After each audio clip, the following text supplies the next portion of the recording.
Morning, everybody. I did a little video this morning. Can you feel it? Can you feel it? They're planning something big. It's gonna be on the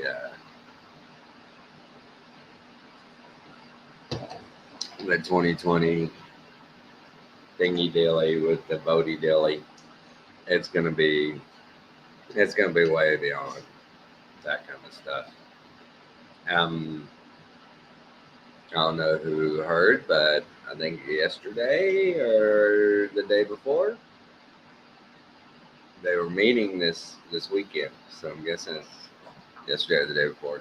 At the UN passed that big deal that 193 countries signed on to. That I was watching one video, lady. She was going over a little part of it. Where it's talking about digital IDs, global citizenship. It's going to be, no borders, no boundaries. You'll be a global citizen. You'll have your digital ID.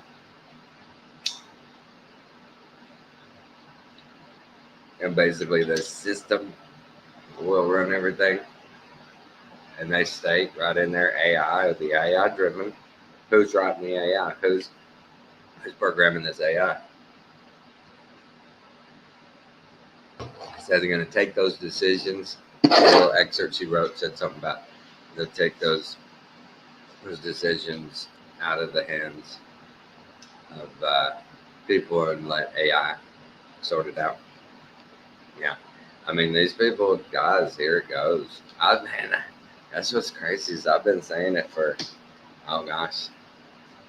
20 years. We were born at this time for a reason, and wow, it is sure coming to light. It is sure starting to poke its head out. And once, I guess, I don't know what it'd be like.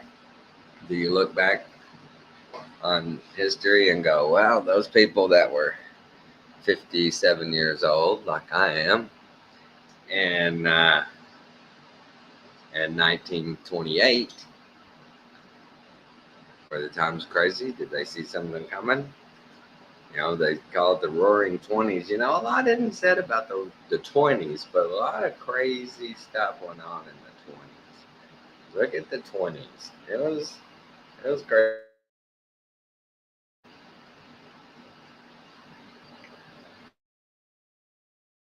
Lost a little signal there. But yeah, the Roaring 20s, and then the collapse, and then the war, and then another war, and then another war, and then a little bit of a dust up Iran-Contra deal, not really a war. But they went, hey, don't worry about it. We got one coming.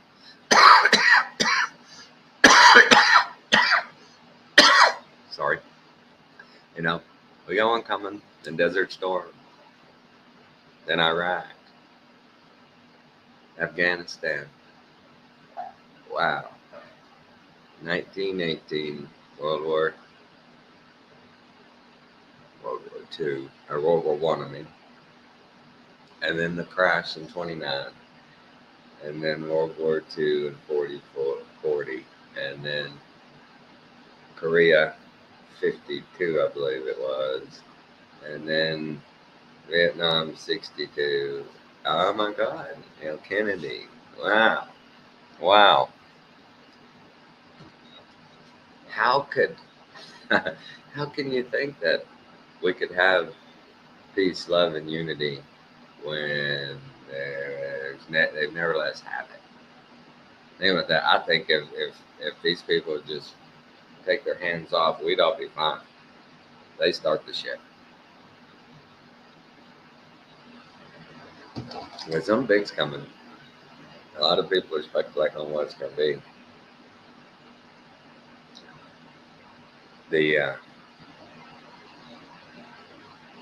The best bet, I think, is cyber or alien. And Who was it? That lady. She does a real good deal, and she's written a book. She worked for. Who did she work for? Did she work for Oppenheimer? I think she worked with Oppenheimer. He told her the last card they're going to play. She had told him all this stuff they're going to do with everything. And he said the last card's going to be the alien card. And I mean, it feels like they're doing a perfect setup for it. They certainly have been pushing it more and more and more and more all the time. And it'd probably be a dual thing, cyber along with alien. Because the cyber is just too easy to do. They just shut this off. They shut it off. They shut off the phones. And who has landlines anymore? People will be dead in the water. Excuse me. Yeah, we're so addicted to our electronics, and there's nothing we can do about it. What were we supposed to do? What were we supposed to do? Were we supposed to just go, yeah, that thing's pretty neat, pretty handy, but oh my God, here they come. They heard something outside. Here they come. 1, 2, 3. 2 are already out there. And one will just sit in there and bark. He won't even move. He's so fat. Poor old Diesel. But yeah, I mean, golly, guys. They've gotten us so dependent. Hey, there's Diesel. What's up, Diesel? Go get him, Daisy. Kill it, whatever it is, Diesel. Don't give it a chance. Hey, that's enough. Quit barking. I think my neighbor's walking. She gets up and walks about this time every morning. But think about it, guys. What are you gonna do if you're on your phone or your laptop or whatever, and boom, it just sits there spinning. Phone, no dial tone, no text, nothing. What are you gonna do? It's pretty crazy, isn't it? Think about. Starting to think those ham radio operators, those guys for decades, I've heard about ham operators, and they can talk to China and all that. The Earth's not flat. That's such a stupid story about how if you want to talk to China, ham radio operator, you got to bounce it off the ionosphere. Oh my God. How about just line of sight? That's the way it works. But yeah, those ham operators, they say, oh yeah, when it goes bad, the ham operators, they'll be able to direct things and help people just themselves. What about the rest of us? What are they going to do for us? They can do that for us. Hang on. Guys, that's enough. Look. That's enough. Come on. Come on. Let's go.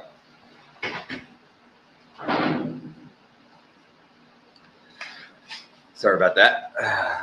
Oh, yeah, they're gonna do something. Y'all know better than that. Has anybody seen the video of Jamie Raskin? And he's in a little small hat people roundtable discussion, and he basically says, yeah, come January 6th, if he wins, we can't allow him to enter the White House. He'll have to be arrested. And it's just like, wow. Now everybody plays teams and stuff. It's hard not to play teams and stuff. But it literally, for me, is. I mean, it's Satan or a guy that he's not saved Christian, but he's not Satan yet. He's not Satan yet. He's not the greatest guy ever. He's not the most moral guy ever. He's not he's not spiritual. But Jesus, God, how in my whole life have we never had any really good choices? any just level-headed, straightforward people that just want to do business. They don't want to get rich. They don't want to get famous. They don't want to hang with the stars. They just go do the job and go home.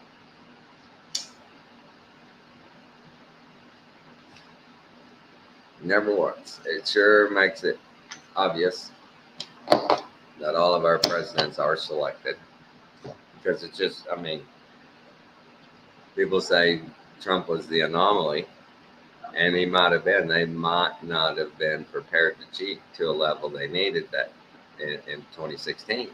I think they were caught on their heels. I thought they thought for sure the old system gal Hillary was going to walk with it, and they weren't prepared to change the outcome. And they they had their agenda drop back.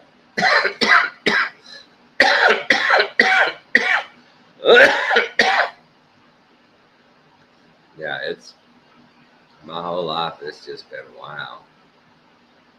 One the Republicans promise you vote me in, and I'm going to do A, B, and C, and those are all good things: cut taxes, cut regulations, shrink government, and they get in there, and it's like a game.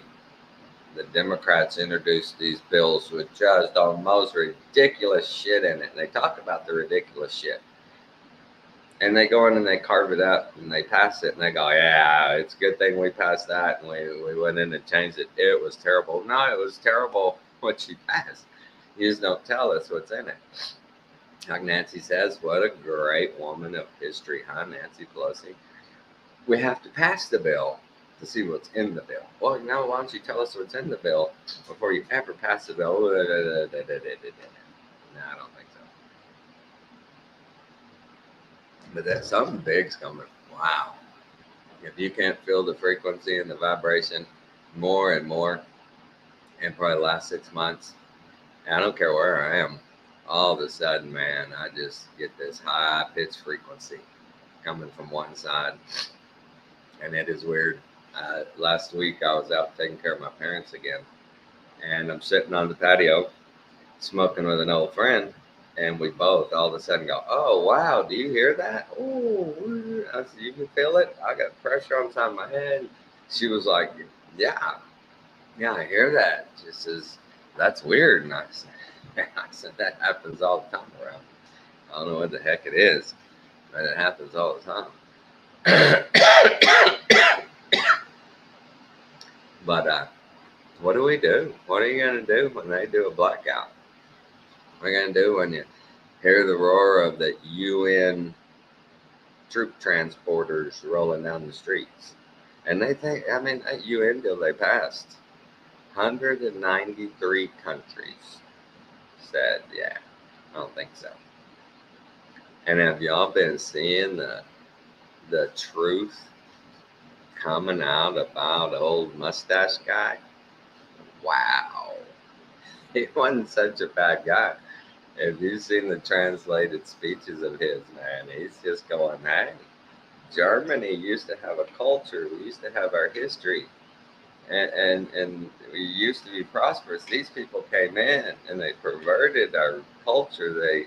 They took over our our banking systems and they put everyone in debt. We got to get rid of this. We got to get rid of it. It's been a scourge everywhere it's ever been, and now it's here. You know, and he was right. And you know, up to Germany, what had it been? 100 countries that had kicked them out for the same crap.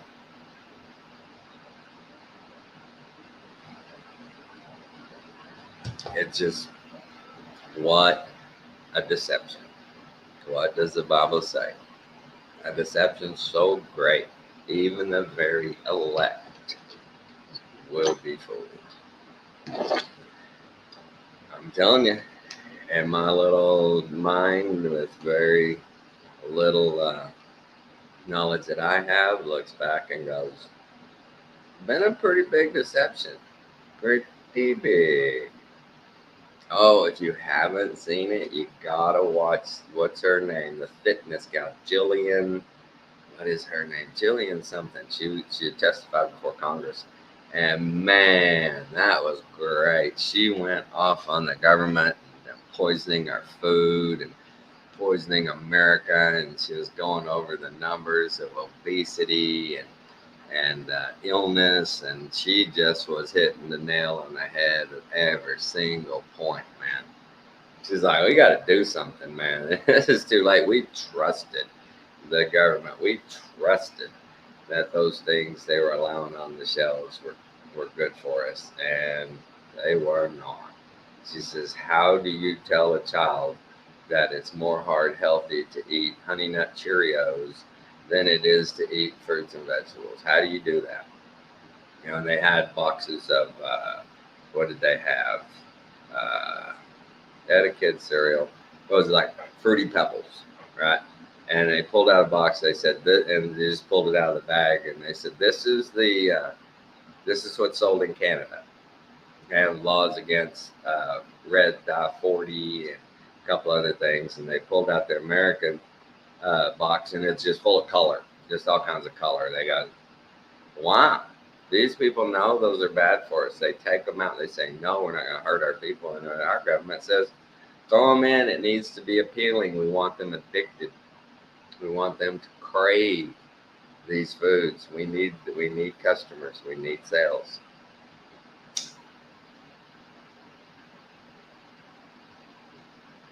You know, and I've always been on the side of capitalism. But when you look at the corporate structure, where it literally is, if you don't make a profit, it's broke up into quarters. If you don't make a profit every quarter, they start reanalyzing, reevaluating. People may get fired. It doesn't matter, whatever it takes to make profits. They're never happy with the status quo. This is all we need to make a sustainable living for everyone that works here, putting out a product, supplying what's needed, and just be right there. No, it's always got to be bigger, bigger, bigger, bigger. We got to have more markets. We got to expand out to different locations. We got to sell more, more, more. And I just never understood the mentality of at what point is it enough? At what point do all your workers make a good wage, $60,000-$70,000 a year to make cereal? You know, the top guys go from 100,000 to the top guy doesn't even make makes $500,000. Okay, we'll give him $500,000. It's a lot of money, to sign paperwork and to say, okay, that's working, Bob. Good job. I mean, the CEO pay structure is just ridiculous. I can't. And I see what the administration at this small hospital. It's not a small hospital, but it's not Johns Hopkins, but just the money they make in administration. And Kathy and I have talked, and I'm like, of the work you do, what you do, she's lowest on the totem pole as far as administration and salary. I said that you get paid real good. You get paid good. You're not overpaid by any means, not at all. But as you go up to the CEO, talk about overpaid. Wow. Talk about if he didn't have those 5 people under him, he'd be lost, be in the dark. He doesn't know. He knows a little bit about a few of the healthcare segments, but he doesn't know hardly anything about all of them. It's one of those deals where, wow, to be compensated that way, to have so little actual input is sad. And yesterday, I was gonna go, but I came back from West Texas. I was worn out from driving, and she had to go to San Antonio to a conference. She'd had this plan for months, and she leaves, and probably 30 minutes in driving, she calls me and says, we talk about something. And I'm like, okay, call me when you get there. She's going to San Antonio. And 10 minutes later, she calls and she says, well, for Jesus Christ, she says, the state just walked into the hospital. I got to go back. So she had to turn around and go back to the hospital. And the state walked in because some dude that came to the ER with a nosebleed complaining about his care.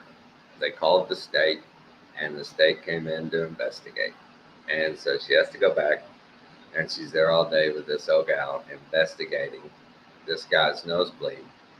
And in the process of investigating this nosebleed complaint, she wants to look at their their blood policy, their transfusion policy, their collection policy. She wants to look at all their blood policy because of this guy's nosebleed. That's the state for you. They come in and they put undue, how would you put it, pressure, and they waste their time. They waste so much manpower. When they come in, they can ask for literally anything, and they do. Like that lady yesterday. Policy for that kind of stuff is pretty universal. Any hospital, everywhere. She's seen blood policies. This old gal's been in the business for decades, and she's seen blood policies, but she wants to see theirs. And when she looks at it, she goes, I don't think I'm really satisfied with this policy. And it's like, it's no different than the guy down the street. It's no different than the ones in Houston. It's no different than any of those. It's pretty universal. It's blood. There's only one way to do this. And she just kind of nitpicks at it. Says, maybe you should change some wording here and add this. And they're like, well, that's covered like right here. Oh, that's kind of vague. That kind of shit. Just fucking with you. For no reason. This lady's a career government employee.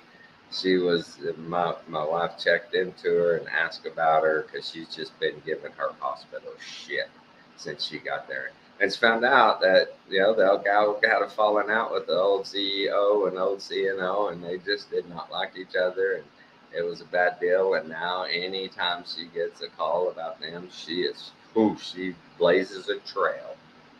And she can't wait to try and nail them on something. And it's sad. But that's her existence. She gets some kind of high or something out of going in and ruining people's careers, ruining, a hospital and their reputation, whatever it may be. She just gets a kick out of it. And she's one of those people that doesn't come in and go, wow, you have a lot of good stuff here. No, she comes in and goes, you got everything is crap. I don't like any of it. What's funny is she's seen it all before, and it's never good enough.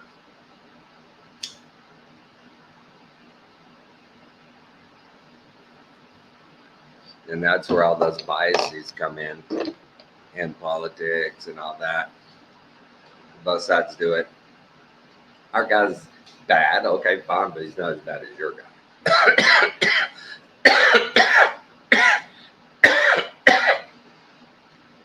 You can be immoral. You can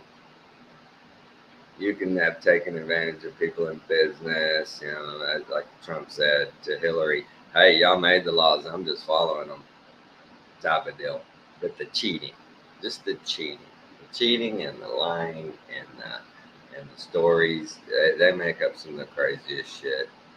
And it's so funny about the narrative on Trump, how they just keep pounding the narrative from Charlottesville and the bloodbath deal. And I mean, they've even their own networks have come out and said, wait a minute, this is actually the full context.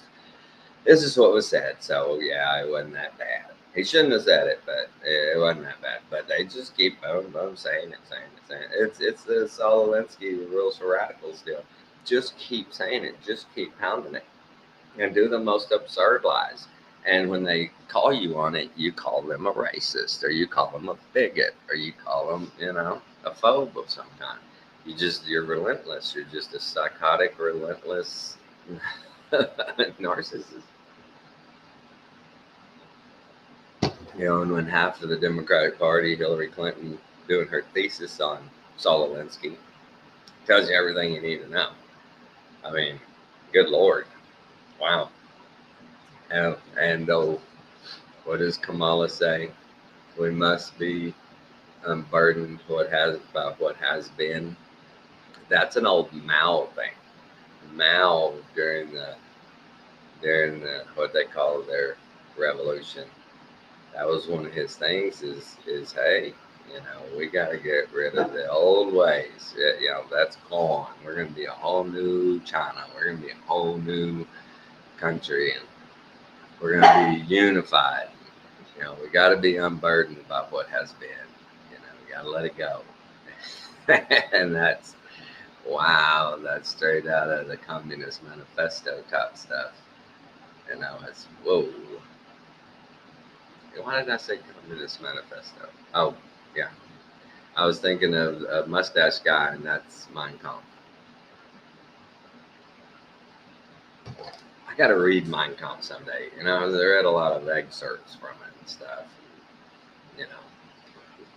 You don't get full context, but it's one of those things that, wow, if you don't realize by now that everything's a lie, you are so programmed.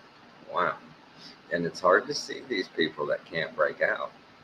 It's hard to see these people that, for whatever reason, they look at something like, abortion and go, what could be wrong with that? That's helping people. That's healthcare. How do you look at something like that and go, yeah, it's just a clump of cells. Yes, I know my biology. Well, golly, that teacher was pretty crazy. Did not even accept the fact that once it's fertilized and conception has happened, it's going to be nothing but a human if you leave it alone. Just don't kill it. It's going to be a human. It's not going to be a Buick.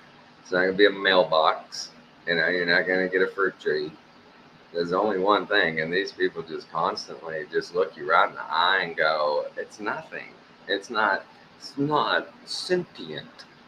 The words, they fuck up our words all the time. I got, 2 people watching? 3 people? Good morning, everybody, whoever you are. But, yeah, do y'all feel it? Something big's coming. And my friends in South Africa and Australia are watching. I seen, was it Australia? Yeah, Australia. Y'all are having some crazy stuff go down. Man, they are going full blast on you fellers. And there's some resistance, but what do you do when they took all your pew-pews? You got no more pew-pews. Nothing you can do about it. Get a frying pan or something. I don't know. What do you do? A hammer, yeah. That's funny. Y'all remember back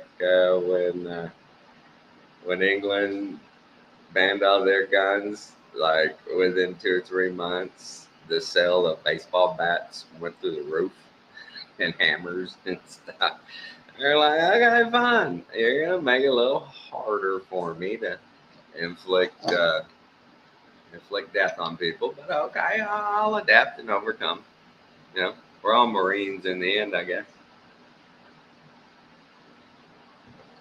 Yeah, this is crazy, guys. Crazy. I said I'd gone out to West Texas. My parents, my mom had gotten mild pneumonia. It wasn't bad. She was in the hospital 3 days. I went out there and stayed with them for a week, and we got them yesterday. Got them moved into an assisted living place. They just, man, for them, they need 24-hour care, and that was going to be over $10,000 a month. We had 3 girls that were working for them, and if I hadn't been going out there for a week or 2 weeks at a time, they weren't going to be able to afford it. And my parents, they saved their money. They did well. They have income from rental houses. They have about $7,000 coming in a month, but and plus their Social Security, they couldn't afford $10,000 a month and pay their bills and eat. Diesel, Baxter, stop. So yeah, we went out there and put them in assisted living, And, for anybody out there with elderly parents and it's getting that time, guys, Jesus, would y'all stop? It's enough. If it's getting that time. Assisted livings are pretty good. They're an in-between deal. It's like an apartment. We took their recliners, we took their bed, took their chest of drawers, took, pictures, took their dining room table, all that stuff. It feels like home to them. They're having all their familiar stuff around them, and they've got 24-hour care. Every hour or two, somebody comes in and checks on them, all that. And it's half the price. They can afford that. And it was crazy. Think about this, guys. Back in 1994, I moved back to Big Spring. I went to work at the outpatient surgery center there at the hospital. And they had three CRNAs that did our anesthesia. There was Skip, Toby, and Smitty. Smitty was the oldest of them. And Smitty at that time was like 65, 60-something, right? He had to have been 24. Yeah, he was almost 70. Yeah, 60 something. Doesn't matter.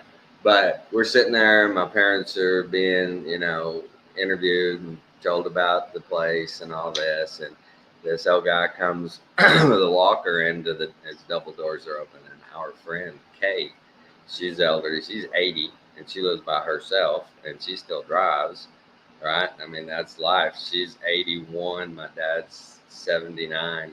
And she's still driving and all that. She's older than my mom. I mean, she's just really functional. So she's sitting there and they're talking to her about it too, because it'd be good for her. And no, Smitty comes in. I don't recognize him. And they all say, "Hey, Smitty, how you doing?" He goes, "Hey, what's going on? How's everybody doing?" He's just looking at our friend. He's like, "New meat, baby." And they said, "That's Smitty Smith. He was a CRNA." I was like, "Oh, shit." I went over and talked to him, and he remembered me. He's 99. I was like, "No way, Smitty. Wow. He's doing great." And then I saw a lady came up to me, and she knew me like, oh, hell, and I didn't remember her for nothing. But I remembered her husband had Carlos Garza. He was a surgeon I worked with up there, and he had to mention he was in there. And I talked to him, and of course he says, he remembered me and stuff from working up there. And Carlos, oh my God, that was one of the worst surgeons I ever worked with in my life. We called him the butcher from the border. Oh my God, he was terrible. And but that's what a crazy world, right? Run into those kind of people. But old Smitty, 99 years old. And the ladies that work there say, "Oh, yeah, do y'all remember Mrs. Wynn? She's a millionaire widow from Kahoma." They say she just moved in here and their boyfriend, girlfriend. She's at 11 o'clock every day. She goes and knocks on his door. "Smitty, you want to go get some coffee?" And, "Yes, sugar." And they go have some coffee and they walk.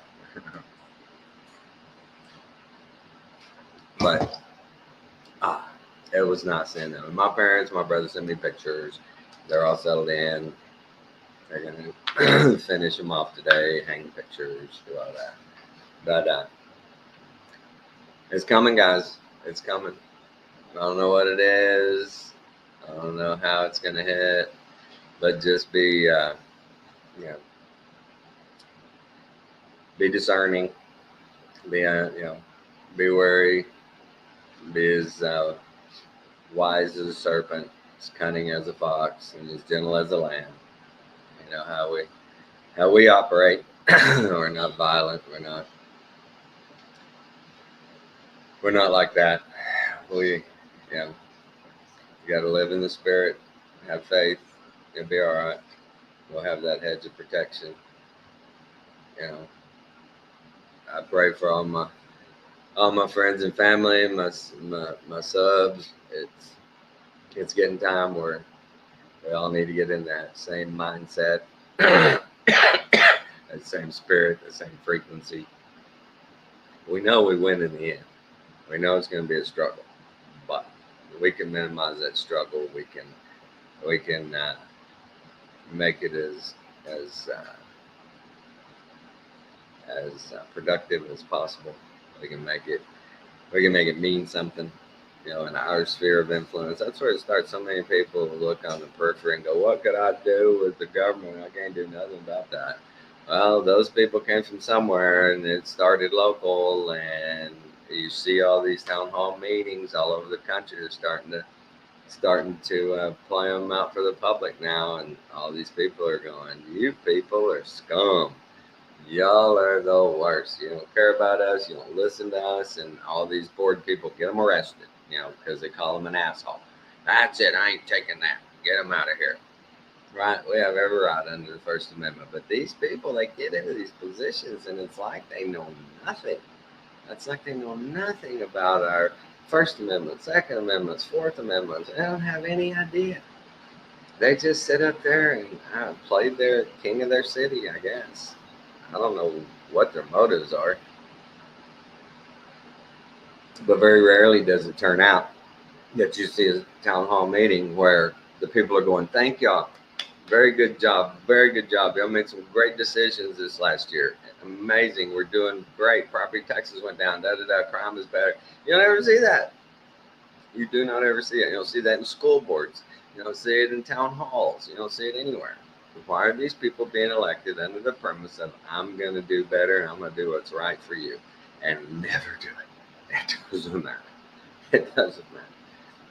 Who are these freaking school boards that implemented all these programs to teach children about their inner intimacies and what they should desire, what their options are? Who did that? Who did that? How'd that happen? That's just wow. That's not paying attention. That's buying the propaganda. They have no idea who these people are. How many times? How many times does it have to happen before people just go, "Whoa, you can't trust nobody"? Heck, it's getting to where they'll joke. Couldn't get elected dog catcher. Well, hell, the dog catcher's crooked too. He's doing dog fighting on the side, right? It's who do you trust? Hey, Shorty. He missed me while I was gone. Mama said he cried. Laid outside my bedroom door. He wanted to see Daddy. But pray, guys. Pray, pray, pray. Keep yourself in the spirit. Keep your frequency dialed in. Oh, y'all need to look up the story. If y'all have never seen it, "What's a Frequency, Kenneth?" That saying, where it came from. I watched a deal about that the other day. That's weird. That's pretty weird. It has a catchy little tune, but its origins is really weird. Really, really weird. Look that up. What's the Frequency, Kenneth? But we live at this time for a reason. We got to have people that stand up. We got to have people that say no.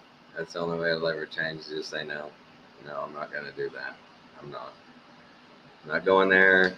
That's not. Yeah. And suffer the consequences. People are going to go to jail. People are hell. They're going to kill people. Y'all know it. Y'all know it. They're not beyond it. And those people that put on those uniforms and they swear their allegiance to their program, they will shoot you. They will shoot you. They will not. They won't. You can't reason with them. You can't common sense them. You can't go, "Hey, look, we're neighbors, dude. Why would you do this to me? I'm just doing my job." The old "just doing my job" trick. That's my job. Human resources would be so mad at me if I didn't shoot you. I might be suspended for not doing my job. I mean, it's crazy. Everybody, it doesn't matter the industry, whether it's at the cell phone shop, Walmart, whatever, just doing my job, man. Just doing my job. At some point, somebody's got to go, "This is stupid. I'm not going to mess with you," whether it's my job or not. But like the saying goes, you know, and we know, so let's do what's right. What have I been going? 40 minutes? Well, for those of you guys who watch, I appreciate you. Love you all. Good discernment and good vibrations. Talk to you next time.